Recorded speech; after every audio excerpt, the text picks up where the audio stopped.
Like it's ruling, roll it, burn it, lose it. Hit that black and red, be spending decks, I keep it moving. Put that shit behind me, keep my diamonds blinding. Gotta keep it swabbing like I'm Sade in the 90s. Hey you guys, it's Reese coming back to you with another video. If you don't know who I am, of course I just said it. My name is Reese. This is my beauty channel where we come to slay, especially on a budget. The hair I am wearing is by Wigsbuy. I am collaborating with them. This is the hair that I have in. I did have to put a little magic on this hair, and I will be showing you guys a tutorial on how I achieve this look. This is not even a frontal, like this is a closure.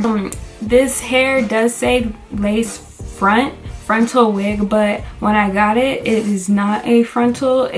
The lace is only from here to here, and it has like one of those little things that prevents it from sliding off, which is a plus. Like I don't have to use any glue, so this is a cool little hairstyle for like events or like, you know, transitions. By Wigsby, I do have discount codes down below that they are offering the details of this wig and the price of this wig.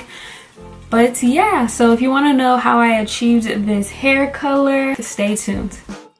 Alrighty, so these are the products I'm going to be using today. This is the Clairol Root Touch Up in the color number 4 and the Revlon color 60 Dark Ash Blonde. So I already parted this wig. So since this is like a 4x4 lace closures, frontal, however they want to explain it, I'm just only going to dye the middle part of my wig and the edges. So please be light-handed with this process because this dye might look brown at first, but after a few minutes it starts turning like a blackish color. So just be careful to not over dye it, and only leave like about an inch. Only dye like about an inch away because I just want it to look like it's new growth. And then I just wash it out with just regular lukewarm water. So now I'm just going to use a Revlon Dark Ash Blonde for the rest of the hair, and I'm just very lazy with it, just squirting it all over the hair. Well, I am kind of parting it, but I just squirt it all over. Make sure it's lathered up with this dye.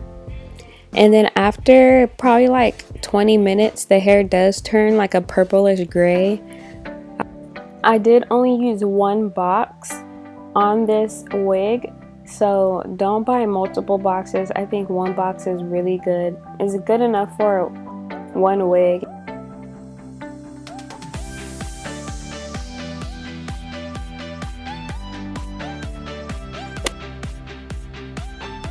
So now I'm just washing out the dye from the wig after, I want to say like 30 minutes of just sitting there.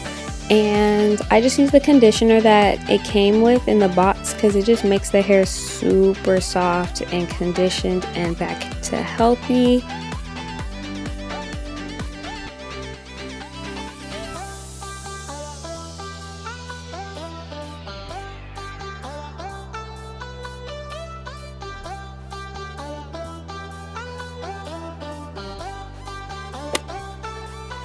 So this is the hair air dried the next day.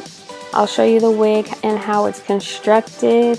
As you can see, there's only going to be like a 4x4 inch parting space, and I missed a spot. But yeah, this is how the hair looks. It's super soft and natural. And then they do have a little band on the closure, as you can see. It prevents it from sliding off. I think this is wonderful for those that doesn't want to use glue on their wigs. The only thing I wish they would have done was add combs to the wig. You do have to sew them on yourself. Because you know, when you get the wigs, you want to make it look like it's growing out your scalp. Frontal wear, closure wear. Thank you guys so much for tuning into my channel. Don't forget to like, comment, and subscribe. If you really like this video, give it a big thumbs up.